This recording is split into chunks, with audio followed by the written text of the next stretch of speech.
네, 매주 다양한 문화 소식과 함께 과학적 정보까지 전해드리는 문화 과학과 만나다 시간입니다. 오늘은 영화 그래피티를 통해서 새로운 우주 문제로 떠오르고 있는 우주 쓰레기에 대해서 알아보도록 하겠습니다. 양효영 기자 나와 있습니다. 안녕하세요. 네, 안녕하세요. 네, 오늘 소개해 주실 영화 그래피티. 제가 이 영화 예고편을 좀 본 적이 있는데 뭔가 좀 색다른 SF 영화 같더라고요. 소개를 좀 해주시죠. 네, 맞습니다. 이 영화 그래비티는요, 이 우주를 배경으로 한 SF 재난 영화입니다. 근데 이제 외계인은 물론 우주 전쟁도 나오지는 않고 있고요. 배우들도 오직 산드라 블럭과 조지 클루니 2명밖에 안 나옵니다. 하지만 무중력 상태인 우주에서 고립된 채 우주를 한없이 떠 있을 수밖에 없는 두 사람의 공포가 이 스크린을 넘어 관객들에게 고스란히 전달된다고 하는데요. 이야기는 굉장히 간단합니다. 이 허블 망원경을 업그레이드하기 위해 우주 유영을 나선 두 명의 우주 비행사에게 예상치 못한 일이 일어납니다. 바로 지구 반대편에서 폭파된 인공위성의 조각이 날라와 왕복선 익스플로러가 파괴돼 우주 미아가 된 것인데요. 이 영화는 적막하고 어두운 그리고 또 이 무중력 상태인 우주에서 중력이 있는 지구로 돌아가기 위해 사투를 벌이는 주인공을 통해서 이 생존에 대한 의지를 얘기하고 있습니다. 네, 무중력 상태에서 벌어지는 일들을 좀 실감나게 표현했다는 게 참 재밌는데 이게 어떻게 만들어진 건가요? 네, 이 영화의 감독인 알폰소 쿠아론 감독이 원래 우주 비행사가 꿈이었다고 해요. 네. 예, 그래서 그런 만큼 이 쿠아론 감독이 1억 달러의 제작비를 투입해서 이 카메라를 들고 우주로 가서 직접 찍은 것처럼 찍기 위해서 굉장히 노력했다고 합니다. 우선 이 정교한 컴퓨터 그래픽을 통해서 우주 공간의 모습을 표현해냈고요. 이 무중력 상태를 부드럽게 표현하기 위해서, 그러니까 무중력 상태를 부드럽게 유영하는 모습을 만들기 위해 이 12개의 와이어를 단 카메라나 조명 등을 이용을 했다거나 또 수십만 개의 LED 램프로 만들어진 라이트 박스를 촬영에 활용하기도 했다고 합니다. 또한 나사로부터 다양한 우주 공간 속 자료들을 제공받았다고 하는데요. 이 주인공들이 실제로 지구 상공 어디에 떠 있는지 표현을 하는 데 도움을 준다거나 네. 또 우주에서 보는 지구의 낮과 밤, 또 일출과 일몰의 모습들을 영화에 담아낼 수 있었습니다.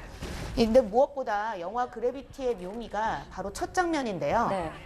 약 20분 동안 이어지는 이 첫 장면은 한 번도 카메라를 끊지 않고 이어서 찍은 롱테이크 방식으로 촬영을 했다고 합니다. 그래서 이 관객들은 그 장면을 보게 되면 마치 우주 유영을 직접 배우가 아니라 이제 내가 하는 기분을 느낄 수 있게 해주는 장면이라고 합니다. 네, 우주 공간에 대해서 다들 신비감도 가지고 있고 어떨까 상상만 하기 마련인데 그쵸. 이 영화를 통해서 간접적으로나마 좀 경험해 볼 수가 있겠네요. 네.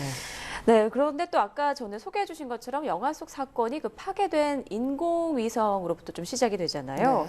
실제로 이런 위성들이 부서지는 일들 우주에서 일어날 수 있는 건가요? 네, 그렇습니다. 이 우주 공간을 떠도는 다양한 크기의 인공적인 물체, 이런 걸 이제 두고 우주 쓰레기라고 우리가 부르는데요. 네. 이 대표적으로는 고장이 나거나 임무를 완료한, 그래서 더는 사용하지 않는 인공위성을 우주 쓰레기라고 볼 수 있고요.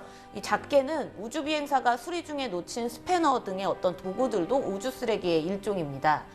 그런데 이렇게 우주 공간을 떠도는 파편들은 크기가 아무리 작아도 영화에서처럼 굉장히 위험한데요. 그 이유가 이 대기가 없는 우주 공간 속에서는 만약 초속 한 10km로 날아다니는 지름 10cm 정도의 작은 파편 하나만으로도 위성을 충돌시켜서 그 위성이 완전히 파괴되거나 부서질 수 있기 때문입니다. 네.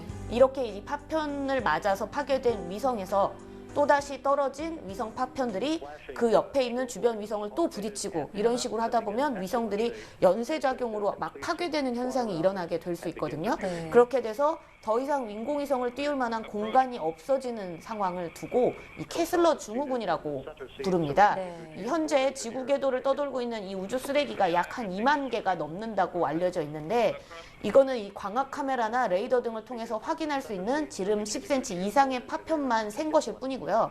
그보다 더 작은 이 우주 파편들을 만약에 세본다면 한 수백만 개에 달할 것으로 지금 추정하고 있다고 합니다. 네. 그래서 실제로 지난 2009년에 수명을 다한 러시아 위성과 임무를 잘 수행하고 있었던 미국 통신위성이 정면으로 충돌하는 사건도 있기도 했습니다. 네, 그러니까 수명을 다한 위성은 뭐 그대로 우주 쓰레기가 되는 거군요. 네. 그렇게 우주 쓰레기가 된 인공위성이 2만 개 이상 셀 수 있는 것만 2만 개 그렇죠. 이상. 와, 그렇죠. 그렇게 많은지 몰랐습니다. 네. 그럼 이런 우주 쓰레기들 앞으로 좀 처리가 돼야 될 텐데 어떤 방법이 있습니까? 네, 이 현재 지구 궤도를 돌고 있는 그리고 또 앞으로 이제 우리가 앞으로 쏠 인공위성 사실 어떻게 보면 잠재적인 우주 쓰레기라고 네. 볼 수 있습니다.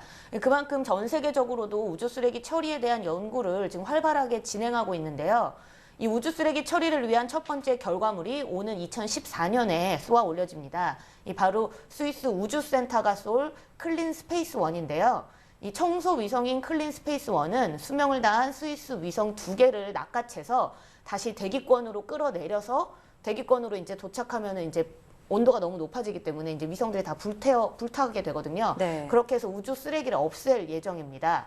이 우리나라는 아직 청소 위성을 개발하는 등의 적극적인 대응이 있는 건 아니지만 우리 위성이 우주 쓰레기와 충돌하는 것을 막기 위해서 이 우주 파편들의 예상 궤도를 계산하고 또는 예측하는 이 관리 시스템을 개발을 했는데요. 이 관리 시스템은 오는 12월부터 본격 가동할 계획입니다. 네, 우주 공간이라고 하면 막연히 신비한 곳, 굉장히 넓어서 자유로운 곳 이렇게만 생각했는데 네. 또 이런 우주 쓰레기 문제가 있는 줄은 또 다시 한번 실감하게 됐네요. 네. 또 이 영화는 3D IMAX로 보면 우주 유형을 좀 실감할 수 있다고 하니까 여러분 참고하시면 좋을 것 같습니다. 네, 지금까지 영화 그래비티를 통해서 우주 쓰레기 문제에 대해서 이야기 나눠봤습니다. 오늘 말씀 고맙습니다.